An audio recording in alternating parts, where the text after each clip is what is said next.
Marcos 8, do 1 ao 21. Mesmo sentado, mas com reverência, ouçamos a palavra do Senhor e acompanhemos a leitura.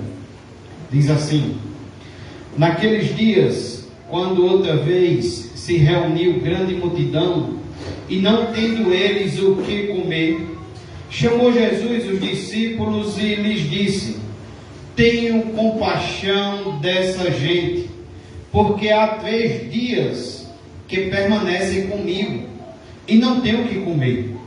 Se eu os despedir para suas casas em jejum, desfalecerão pelo caminho, e alguns deles vieram de longe.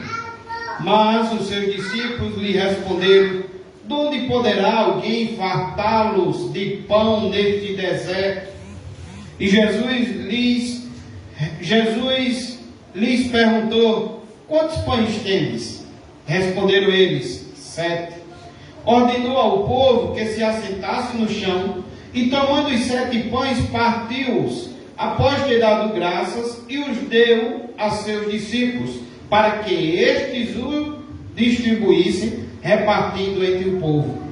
Tinham também alguns peixinhos, e abençoando-os, mandou que estes igualmente fossem distribuídos. Comeram e se fartaram, e dos pedaços restantes recolheram 7 cestos. Eram cerca de 4.000 homens. Então Jesus os despediu. Logo a seguir, tendo embarcado juntamente com seus discípulos, partiu para as regiões de Dalmanuta. Versículo 11. E saindo os fariseus, puseram-se a discutir com ele, e tentando-o, pediram-lhe um sinal do céu. Jesus, porém, arrancou do íntimo do seu espírito um gemido e disse: Por que pede essa geração um sinal? Em verdade vos digo que a esta geração não se lhe dará sinal algum. E deixando-os, tornou a embarcar e foi para o outro lado. Versículo 14. Ora, aconteceu que eles se esqueceram de levar pães, e no barco não tinham consigo senão um só. Preveniu-os Jesus, dizendo: Vede, guardai-vos do fermento dos fariseus e do fermento de Herodes. E eles discorriam entre si: É que não temos pão. Jesus, percebendo, lhe perguntou: Por que discorreis sobre o não teres pão? Ainda não considerastes, nem compreendestes? Tendes o coração endurecido? Tendo olhos, não vedes? E tendo os ouvidos, não ouves? Não vos lembrais de quando partiu os 5 pães para os 5.000, quantos cestos cheios de pedaços recolhestes? Responderam eles: 12. E de quando partiu os 7 pães para os 4.000, quantos cestos cheios de pedaços recolhestes? Responderam 7. Ao que lhes disse Jesus: Não compreendeis ainda? Pai querido, te agradecemos por esse momento. Já tivemos um momento de louvor, de adoração ao Senhor.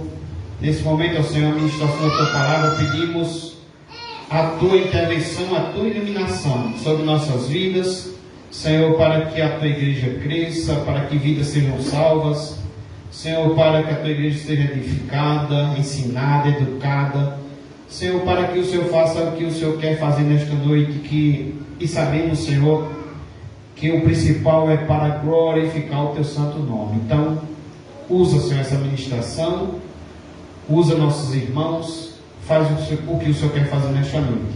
Já te oramos e pedimos, em nome de Jesus. Amém. Meus irmãos, temos aqui uma leitura que está bem claro que estamos em uma segunda multiplicação de pães. Já aconteceu, antes dessa leitura aqui, uma outra multiplicação nesse mesmo livro de Marcos. E naqueles dias, introduzindo este texto, quero destacar pelo menos 2 coisas. Em primeiro lugar, o que observa-se nesse texto é que Jesus está em um território estrangeiro. O que observa-se é que enquanto Jesus é rejeitado pelos seus, Enquanto Jesus é rejeitado pelos líderes religiosos, Jesus é procurado pelos gentios. É a primeira coisa que a gente observa aqui. A segunda coisa que a gente observa é que Jesus demonstra compaixão por esse povo gentil, por esse povo estrangeiro. O William Hendricks diz que Jesus é capaz de não somente operar maravilhas, mas também de repetir suas obras maravilhosas, como ele aqui está repetindo. Sua compaixão é mostrada não somente em relação ao povo da aliança, não somente ao judeu, mas também em relação àqueles de fora, e aqui aos gentios. Também é importante observar que Marcos, ele dedica espaço aqui a duas narrativas do mesmo tipo. Já aconteceu o primeiro milagre e agora o segundo milagre. E cada uma sugere certamente algo de especial para comunicar. E que Jesus empregou, e eu achei isso importante, é que Jesus empregou a repetição. Jesus empregou a repetição. E aqui sabemos, são duas, uma repetição. Já havia acontecido um primeiro milagre, estamos no segundo.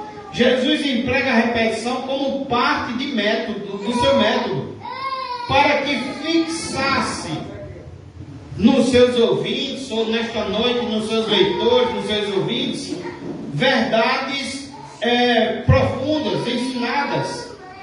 Isso também revela que com a sua compaixão, ele repete isso, querendo nos dar uma segunda chance. Assim como já ouvimos aqui em Marcos, o primeiro milagre da multiplicação dos pães, você aqui nesta noite está tendo a segunda chance de aprender as verdades sobre este ensino. Dito estas coisas, a primeira lição desta noite está do versículo 1 ao versículo 4. Deixe sua Bíblia aberta e vá acompanhando. O que observa-se do versículo 1 ao versículo 4 é a compaixão de Jesus, irmãos. A compaixão de Jesus. Em primeiro lugar, ela é manifesta aos gentios, como já foi dito. Versículo 1 e versículo 2, o texto diz: naqueles dias, quando outra vez, porque já aconteceu a primeira vez, que foi o milagre da multiplicação, se reuniu grande multidão, ou seja, mais uma vez está aqui uma grande multidão, e não tendo eles o que comer, eles não tinham nesse momento o que comer, chamou Jesus os discípulos e lhes disse: olha o que é que Jesus tem: tenho compaixão dessa gente. Jesus está em terra estrangeira, Jesus está em terra onde os judeus diziam: aquela terra é impura, aquela terra é pagã, aquele ali, como quem sabe, às vezes alguns crentes hoje em dia, aquele ali não adianta, aquele ali não vai entregar a vida a Jesus, aquele ali é difícil, né? Então, os judeus consideravam uma terra até impura, um povo impuro, que de lá não podia vir fé alguma. E Jesus diz: tenho compaixão dessa gente, porque há 3 dias que permanecem comigo e não têm o que comer. Como já foi dito, Jesus já havia alimentado uma multidão no mar da Galileia, agora alimenta outra multidão em território gentil. A primeira foi nas margens do mar da Galileia, e agora Jesus está em território gentil. Um teólogo me diz que esse segundo milagre aponta para o reinado de Deus, o qual inclui homens, mulheres e crianças de todas as línguas e nações. É isso que o ensino do texto nos traz. Essa grande compaixão de Jesus, esse grande milagre que nos fala sobre o reino de Deus, o qual inclui homens, mulheres e crianças de todas as línguas e nações. Deus está mostrando seu interesse por todas as pessoas carecas. Deus está abrindo o seu reino tanto para gentios como para judeus. John Charles Hiller diz que Jesus demonstrou compaixão por aqueles que não eram seu povo, aqueles que não tinham fé nem graça, antes estavam sem Deus no mundo, sem esperança, vivendo separados da comunidade de Israel. mas o texto diz que Jesus sentiu compaixão deles, embora esse povo não o conhecesse. Ele morreu por eles, embora eles não entendessem o seu sacrifício. Verdadeiramente, o amor de Cristo ultrapassa todo entendimento.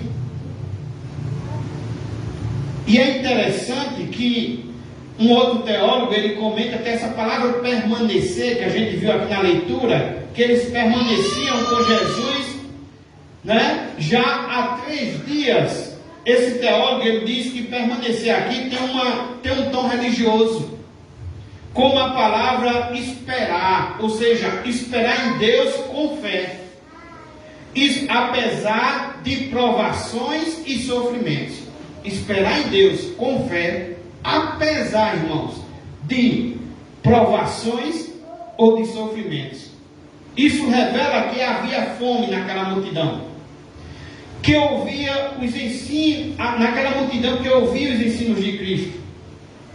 Enquanto os fariseus estavam sempre criticando Jesus, observamos aqui os gentios se deleitando no ensino de Jesus.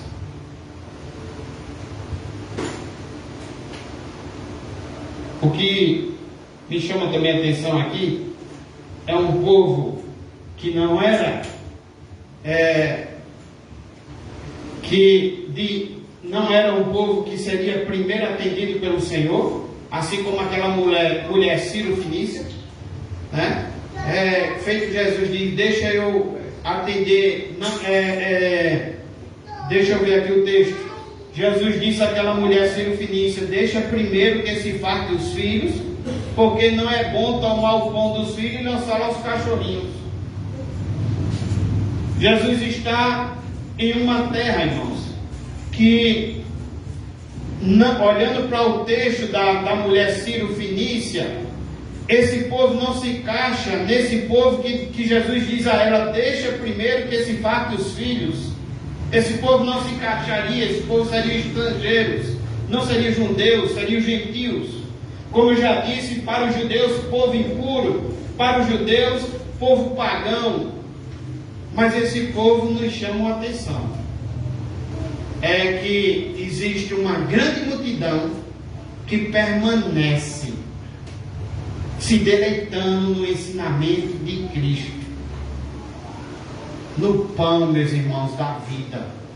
No ensinamento de Cristo, 3 dias se deleitando no ensinamento de Cristo. A gente observa irmãos com dificuldades, às vezes, de ir para um culto no sábado e de repente ter que ir de novo no domingo. A gente observa, às vezes, crentes que têm dificuldades porque o culto demorou, porque o tempo foi longo. Mas a gente tem um povo aqui pagão, que não conhecia o verdadeiro sacrifício de Cristo, com fome em ouvir a palavra de Cristo, permanecendo com ele 3 dias no deserto. Precisamos aprender com esse povo. Em segundo lugar, Jesus ele atrai com essa compaixão os gentios. Versículo 3 diz que se eu os despedir, Jesus está dizendo, se eu os despedir para as suas casas, em jejum, desfalecerão pelo caminho, e alguns deles vieram até de onde? De longe. Alguns deles vieram até de longe. Essa grande multidão estava num lugar deserto, havia 3 dias, como diz o texto. Ainda muitos vindo de longe estão com fome, estão em jejum, e se for despedidos assim, o Senhor diz que desfalecerão, e estão lá porque estão com fome, com sede da palavra do Senhor. 3 dias se deleitando nos ensinamentos do Senhor, que certamente não era outra coisa, não era entretenimento, era a palavra de Deus. O Senhor disse que a comida dele era fazer a vontade de Deus, era a palavra de Deus. Irmãos, o William Hendricks, ele diz que a presença de Jesus era tão magnética, as suas palavras e ações tão maravilhosas, que os que o rodeavam julgavam que era impossível deixá-lo. O tempo, o cansaço, a fome, ou mesmo seus afazeres, não os impediam de permanecer 3 dias num lugar deserto, ouvindo atentamente as palavras de Jesus. Em terceiro lugar, ainda olhando essa compaixão de Jesus, ela é contraposta à insensibilidade dos discípulos. No versículo 4, diz o texto que, mas os seus discípulos lhe responderam: donde poderá alguém fartar-nos de pão nesse deserto? Na primeira multiplicação dos pães, meus irmãos, os discípulos tomaram a iniciativa de pedir a Jesus que despedisse a multidão. E a questão enfrentada nessa circunstância agora, porém, é mais grave do que na primeira multiplicação dos pães. Na primeira multiplicação dos pães, o problema era básico. O problema era solucionado arranjando dinheiro para comprar pão, por exemplo. Segundo João capítulo 6, versículo 7. Naquele caso, a comida poderia ser comprada nas cidades, vilas da vizinhança. Aqui, meus irmãos, nesse texto de hoje, porém, nem lugar tem para comprar pão. O lugar era deserto. Era uma multidão e o tempo já apontava sinais de perigo para essa gente. Os discípulos, com os corações endurecidos, não veem saída para o problema. Eles nem sequer se lembraram do primeiro milagre da multiplicação dos pães. Eles têm uma memória curta e um coração endurecido. Eles destacam as dificuldades das circunstâncias e não o poder de Jesus para realizar aquele milagre. Os discípulos, com essa insensibilidade, eles veem o problema e não a solução. Ainda bem, irmãos, que a gente vê compaixão em Jesus. Eu estava aqui e eu vi quando Careca chegou ali, encostou ali na árvore, baixou a cabeça e ficou ali como quem estava emocionado, chorando. E eu fui até ele, conversei com ele, e ele me relatava, né, que tem um irmão que é evangélico, e já tem dito a esse irmão também, e já tem dito também ao Senhor, que o Senhor colocasse ele no seu caminho, que o Senhor trouxesse ele para o seu caminho. E ele disse que quando passou ali, ele disse que sentiu algo que não conseguia explicar. Encostou a moto ali no meio da rua e ficou ali, sentindo. E eu disse: o que é que você está sentindo? Ele disse: só pode ser Deus, eu estou sentindo algo que eu não consigo explicar. Uma coisa boa que me fez parar, que não deixou eu ir. E eu já tinha pedido para que o Senhor me colocasse no caminho dele. Mas se levantam as barreiras, né? E ele tem desculpas para não entrar. Mas eu mostro para ele a compaixão. Jesus mostra para ele a compaixão através de mim de ir até ele. Jesus mostra a compaixão dele através de nós, irmãos. E eu digo: não, Careca, vamos entrar, o Senhor deve estar falando com você, o Senhor deve estar agindo na sua vida, vamos entrar, vamos ouvir a mensagem, vamos assistir o culto conosco. Ele diz: mas eu posso? Eu disse: pode. Vamos entrar, senta onde você quiser, escolha a cadeira, senta, assiste o culto, deixe Deus falar com você. Compaixão, irmãos, compaixão de Jesus, que pode ter livrado de um acidente descendo para o Rio da Paraíba, que ia para o Rio da Paraíba. Compaixão de Jesus, que pode estar chamando nessa noite.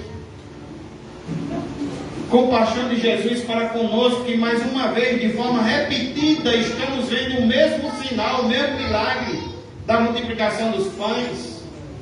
Compaixão de Jesus de mostrar para nós o quanto precisamos ter sede dele, o quanto estamos errados em achar que o sermão demorou, e quanto estamos errados em achar que a igreja está tendo muita atividade. O povo aqui pagão estava 3 dias com o Senhor, permanecendo com fome, com sede, com desejo de conhecer o Senhor. Como disse um teólogo, para eles era impossível deixá-lo. Jesus continua o mesmo, irmãos, não mudou. Continua o mesmo nesse culto, tendo compaixão comigo e com você.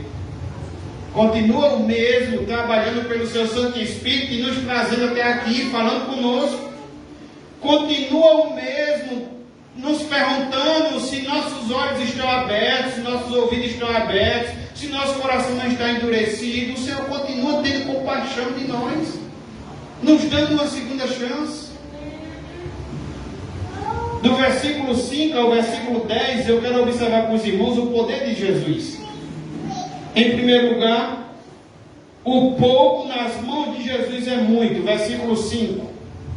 E Jesus lhes perguntou: quantos pães tendes? Responderam eles: 7. E agora? Só tenho 7 pães. Eu digo aos irmãos que Jesus vem mostrar aos judeus também. Jesus vem também nos mostrar que se a gente olhar para esses 7 pães, que se a gente olhar apenas para a nossa sabedoria, que se a gente olhar apenas para a nossa força, que se a gente olhar apenas para se eu sei falar ou se eu não sei falar, se eu sei anunciar ou se eu não sei anunciar, se a gente for olhar apenas para o nosso tempo, se eu sou crente há muito tempo ou se eu não sou crente há muito tempo, meus irmãos, Jesus vai mostrar que somos incapazes. Temos aqui 7 pães para uma multidão de 4.000 homens. Somos incapazes. Por isso Jesus diz: sem mim nada podeis fazer. Apenas 7 pães nas mãos de Jesus é muito. Eu não tinha como não lembrar da mensagem de terça-feira, traga pelo irmão Clóvis, quando trouxe aquela mensagem lá de que Jesus paga um imposto. Era comum um judeu acima de 20 anos já ter que pagar o seu imposto. E Jesus entra naquela cidade e alguém pergunta a Pedro se não vai pagar o imposto. E se o mestre dele também não iria pagar também o imposto. E como eu falei também, depois do que a gente ouviu terça-feira na reflexão do irmão Clóvis, o Senhor pega Pedro, assim como Ele usa eu e você. E Ele pega Pedro com o instrumento que Pedro tem. Pedro é o quê? Um pescador. Com um anzol. Para ser colocado num lugar que é imenso, um mar, que é profundo, que é extenso. E Jesus ainda diz com o seu poder que Ele vai pegar o primeiro peixe, e que no primeiro peixe ali vai abrir a boca e está a moeda no valor de 4 dracmas. Porque 4 dracmas pagaria as 2 dracmas do imposto de Pedro e pagaria as 2 dracmas do imposto de Jesus. Uma moeda no valor de 4 dracmas. Na boca do primeiro peixe que fosse fisgado no mar, um anzol. É o poder de Jesus. Não tem como não lembrar. Que nos mostra que o pouco nas mãos de Jesus é muito. Você que se sente capaz de pregar, você que se sente capaz de orar, você que se sente capaz de evangelizar e tantas outras coisas. Meus irmãos, estamos com aquele que tem todo o poder e autoridade no céu, na terra e debaixo da terra. Jesus pergunta a eles: quantos pães tendes? Ele diz 7. Apenas 7 pães podem transformar-se no começo de um grande milagre. Você, nas mãos do Senhor, pode ser o começo de um grande milagre. O que você já sabe do Evangelho anunciando pode ser o começo de um grande milagre. Pode alcançar vidas. O seu testemunho pode alcançar vidas. Apenas o que você sabe. Apenas 7 pães pode tornar-se no começo de um grande milagre. Quando colocamos o pouco nas mãos de Jesus, Ele pode realizar grandes milagres. Com Cristo, meus irmãos, tudo é possível. Quando os nossos recursos acabam ou são insuficientes, Jesus pode ainda fazer o milagre da multiplicação. Precisamos aprender a depender mais do provedor do que da provisão. Parece que a gente confia mais na provisão do que no provedor. É tanto que às vezes a gente diz, olha, estamos confiando, quem sabe, no nosso pagamento no final do mês. E às vezes a confiança de chegar ao pagamento no final do mês parece que é uma confiança ainda mais forte do que confiar no provedor da providência, da provisão. E Ele ainda continua multiplicando os nossos pequenos recursos para alimentarmos as multidões famintas. Jamais deveremos duvidar do poder de Cristo para suprir a necessidade espiritual de todas as pessoas. Não duvide do poder de Cristo para suprir a necessidade espiritual de qualquer pessoa que seja. Ele tem pão com fartura para toda a alma faminta. Os celeiros do céu estão sempre cheios. Devemos estar seguros de que Cristo tem suprimento suficiente para todas as necessidades temporais e eternas do seu povo. Em segundo lugar, meus irmãos, versículos 6 e 7, Marcos 8, 6 e 7, o texto diz: ordenou ao povo que se assentasse no chão, e tomando os 7 pães, partiu-os, após ter dado graças, e o deu aos seus discípulos, para que estes os distribuíssem, repartindo entre o povo. Tinham também alguns peixinhos, e abençoando-os, mandou que estes igualmente fossem distribuídos. Isso nos mostra que a ação divina não exclui a cooperação humana. O Senhor faz um milagre e o Senhor diz: está aqui, irmão Clóvis, distribui. O Senhor faz um milagre e diz: está aqui, Carol, distribui. O Senhor faz um milagre e está aqui, irmã Mazé, distribui. Hernandes Lopes, ele diz que, Clóvis falou aqui na construção, eu lembrei. Hernandes Lopes, ele disse que chegou um pastor na igreja e aquela igreja estava em construção. Aí o pastor chegou na igreja e disse: irmãos, eu tenho uma boa notícia para dar a vocês. É que Deus já fez toda a provisão para a construção. Aí Hernandes Lopes disse que todo mundo na igreja aplaudiu o pastor. Aí quando terminou de aplaudir, o pastor disse: eu tenho a segunda notícia, é que a provisão de Deus está em suas mãos. Aí Hernandes Lopes disse que ninguém aplaudiu. Ou seja, a ação divina não exclui a cooperação humana. Outra coisa que a gente observa é que o Senhor requer ordem, né? Ele diz: olha, ordenou ao povo que se assentassem no chão. O Senhor, ele requer ordem. Nada de bagunça, nada de furar a fila. Imagina 4.000 homens com fome há 3 dias, comendo agora o pão que Jesus multiplicou. O Senhor, ele quer ordem. Pediu à multidão que se assentasse no chão. Ele deu graças. Precisamos agradecer o que temos antes de vermos o milagre acontecendo. É interessante. O Senhor pega aqueles 7 pães e dá graça. E dá graça agradecendo aquele pão antes do milagre acontecer. Precisamos ser gratos. O milagre é precedido por gratidão e nunca por murmuração. Outra coisa que o Senhor fez é que Ele partiu o pão. O milagre aconteceu quando o pão foi partido. O milagre da vida deu-se quando Jesus também se entregou o seu corpo. E o seu corpo foi partido. Esse milagre, irmãos, também apresenta o corpo de Cristo. que foi partido. Ele usou os discípulos para alimentarem a multidão. Jesus fez o milagre da multiplicação, mas coube aos discípulos o trabalho da distribuição. Em terceiro lugar, versículo 8 e 9, diz o texto: comeram e se fartaram, e dos pedaços recolheram 7 cestos. Eram cerca de 4.000 homens. Então Jesus os despediu. Não há, meus irmãos, escassez na mesa de Deus.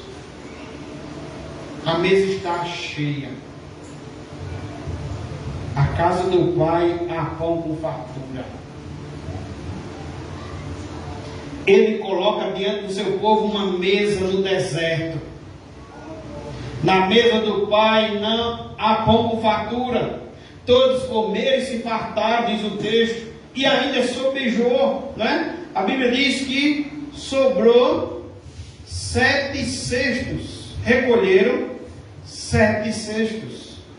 No primeiro milagre a gente vê um cesto, que no texto original seria um cesto pequeno. Nesse milagre aqui a gente vê um cesto, que no texto original é um cesto grande, que é o mesmo cesto falado lá em Atos, que Paulo entrou dentro dele, serviu de elevador para Paulo, para o povo não matar Paulo, para Paulo fugir. Você pode até pensar, sobrou menos cesto, porque no primeiro milagre sobrou 12. Nesse agora, tem menos pessoas, 4.000, não são 5.000, e só sobrou 7 cestos. Mas foram cestos bem maiores, do tamanho de uma pessoa, por exemplo. Porque ele tem pão com fartura e ainda uma mesa no deserto, o Senhor coloca. Em terceiro lugar, meus irmãos, versículo 10 ao 13, eu quero observar com os irmãos o sofrimento de Jesus. Versículo 10 ao 13, o sofrimento de Jesus. Logo a seguir, tendo embarcado juntamente com seus discípulos, partiu para as regiões de Dalmanuta. Versículo 11. E saindo os fariseus, puseram-se a discutir com ele, e tentando, pediram-lhe um sinal do céu. Tentando o Senhor, eles pedem um sinal do céu. Jesus, porém, arrancou do íntimo, e aqui está o sofrimento. Jesus, porém, arrancou do íntimo do seu espírito um gemido, e disse: por que pede essa geração um sinal? Em verdade vos digo que a esta geração não lhes dará sinal algum. E deixando-os, tornou a embarcar e foi para o outro lado. A transgressão, meus irmãos, e a incredulidade dos fariseus trouxeram sofrimento a Jesus. Cada vez que pecamos, trazemos sofrimento a Jesus. Cada vez que vimos alguém pecar, meus irmãos, também traz sofrimento a Jesus. Cada vez que existe a incredulidade, traz também sofrimento a Jesus. O rei Davi, por exemplo, disse: vi os infiéis e senti desgosto, porque não guardam a tua palavra. Será que nós também somos assim? Quando a gente passa, que vê a roda dos escarnecedores, será que a gente sente? Será que a gente sofre? Será que a gente deseja que eles também sejam alcançados? Será que a gente fica triste e sofre porque essas pessoas estão pecando, porque essas pessoas ainda não entregaram a vida a Jesus? Será que temos esse sentimento? O profeta Ezequiel, por exemplo, ele disse: passa pelo meio da cidade, pelo meio de Jerusalém, e marca com o sinal a testa dos homens que suspiram e gemem por causa de todas as abominações que se cometem no meio dela. Existiam homens que, por causa das abominações que estavam acontecendo em Jerusalém, existiam homens que suspiravam e que gemiam. Isso cabe a nós. Não me lembra nas bem-aventuranças, Mateus capítulo 5, onde começa as bem-aventuranças, onde o Senhor diz: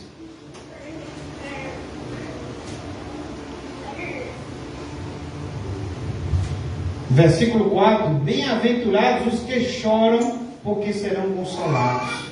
Esses aqui, bem felizes, muito felizes, ou mais que felizes, são os que choram, porque serão consolados. Esse choro aqui não é porque chora porque está sofrendo, não é porque chora porque está faltando algo, porque está com medo, porque está atribulado, está angustiado. Não, esse choro aqui é porque peca e chora. Como também esse choro é porque vê um irmão pecando e chora também.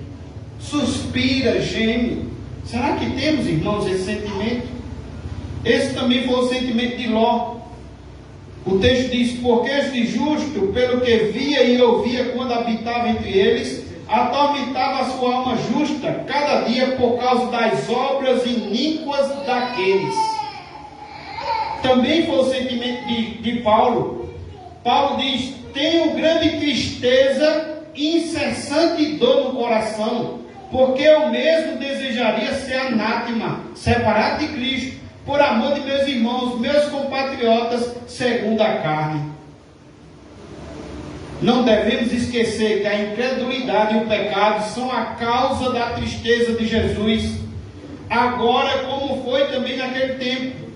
Os pecados que ainda ferem Jesus são os mesmos que são cometidos todos os dias, sem nenhuma reflexão.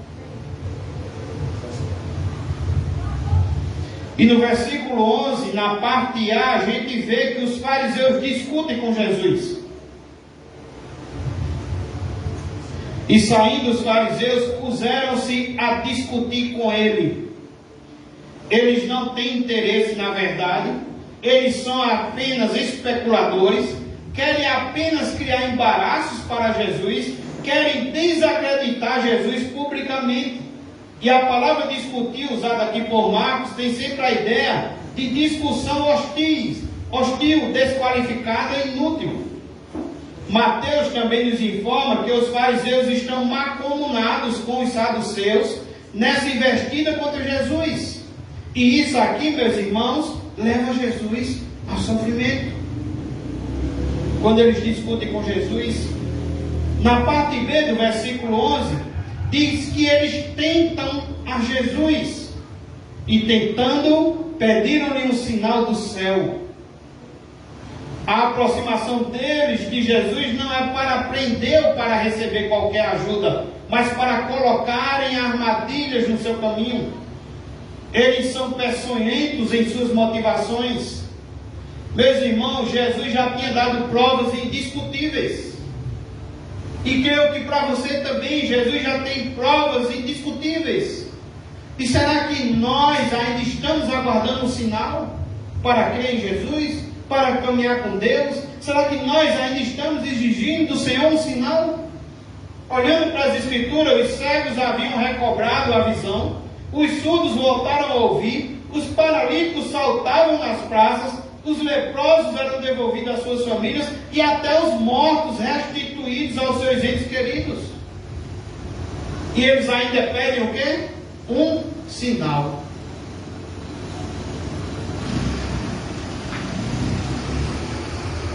A verdadeira fé deleita-se em Deus e na sua palavra, e satisfaz-se com o testemunho interno do Espírito Santo.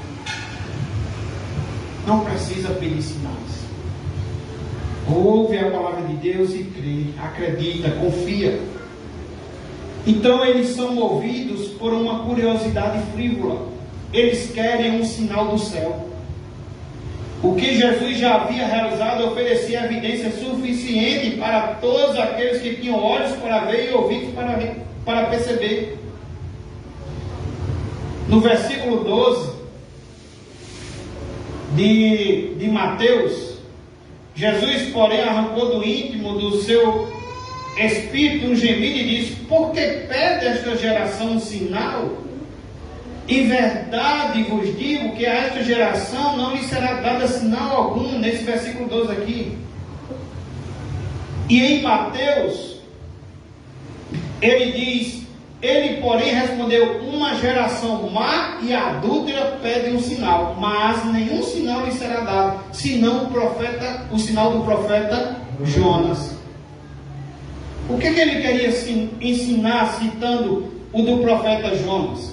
Qual era o sinal de Jonas? O sinal de Jonas apontava para a morte, sepultamento e ressurreição. Então, meus irmãos, a prova de que Jesus era quem afirmava ser é o fato de sua própria morte, sepultamento e ressurreição.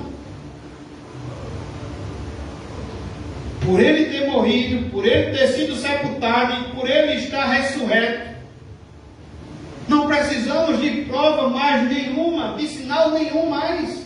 Isso era o suficiente. O sacrifício vicário de Cristo é o maior de todos os milagres. Como eu disse a careca ali fora, Deus amou o mundo de tal maneira que deu seu único Filho, para que todo aquele que nele crê não pereça, mas tenha a vida eterna. Deus amou você de tal maneira que fez isso, que aconteceu a morte do seu Filho, o sepultamento e a ressurreição, e isso basta para mostrar a compaixão de Jesus por nós, o poder de Jesus por nós, o sofrimento de Jesus por nós quando pecamos ou quando ficamos com incredulidade. E por fim, meus irmãos, do versículo 14 ao 21, temos aqui a advertência de Jesus.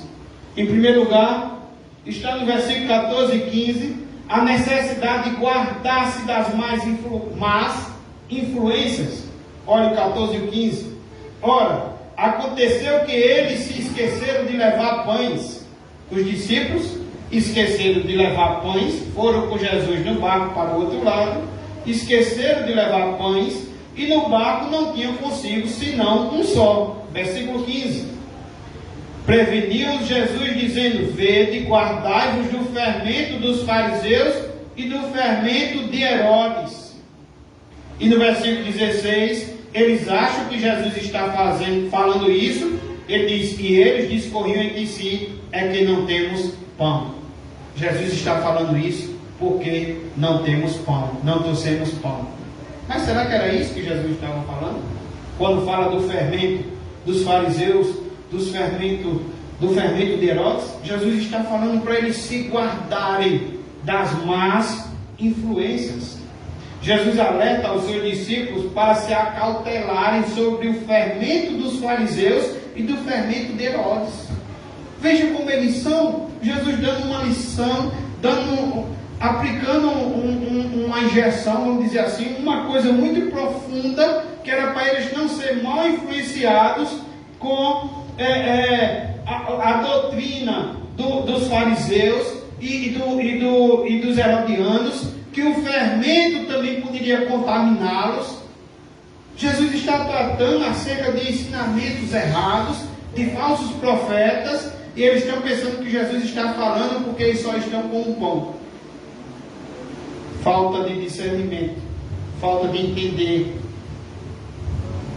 Hernandes Lopes, ele diz que é preocupante, porque às vezes temos pessoas que também vêm para a igreja, sai domingo, entra domingo e sai domingo, entra domingo e sai domingo, e entra de um jeito e sai do mesmo jeito, não entendeu nada. Os falsos profetas e os falsos ensinos têm prejudicado mais os cristãos ao longo da história do que as próprias perseguições sangrentas. É com essa intenção que o Senhor está mostrando a necessidade deles se guardarem das más influências dos fariseus e dos herodianos. Em segundo lugar, a necessidade de se discernir, de ter discernimento espiritual. Versículo 16 ao 21. E eles discorriam entre si, é que não temos pão. Jesus, percebendo, lhes perguntou: por que discorreis sobre o não teres pão? Ainda não considerastes, nem compreendestes, tendes o coração endurecido. Versículo 18: tendo olhos não vedes, e tendo ouvidos não ouves, não vos lembrais. De quando partiu os 5 pães para os 5.000, quantos cestos cheios de pedaços recolhestes? Responderam-lhe eles 12. E de quando partiu os 7 pães para os 4.000, quantos cestos cheios de pedaços recolhestes? Responderam 7. Ao que lhes disse Jesus: não compreendeis ainda? Hernando logo pregando sobre isso, ele disse que acredita que é como se Jesus estivesse pegando na beca dos seus discípulos. Vocês não entenderam isso ainda?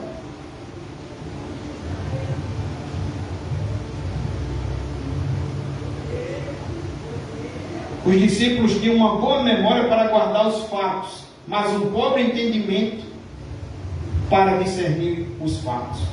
Os discípulos parecem obtusos,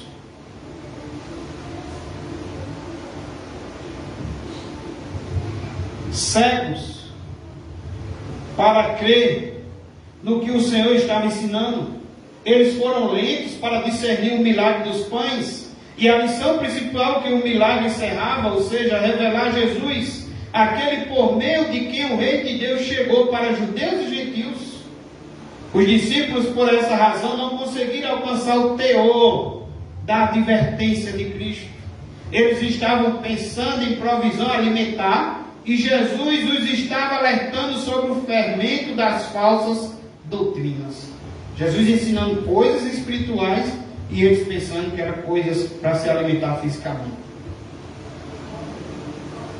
Eu quero concluir dizendo aos irmãos que 2000 anos se passaram, mas o coração do homem é o mesmo.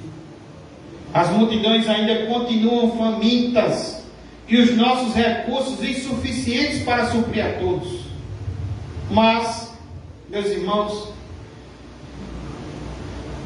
essa multidão faminta, eu quero dizer aos irmãos que essa fome não se mata na padaria, essa fome não se satisfaz no supermercado. Somente a igreja tem pão com fartura para essa multidão que está com fome. Às vezes falta pão na igreja. Quando é que falta pão na igreja? Quando achamos que a palavra de Deus não é importante, quando não usamos a palavra de Deus, achamos que vamos encher a igreja com entretenimento e não com a palavra de Deus, achamos que vamos converter as pessoas com outras coisas e não com a palavra de Deus.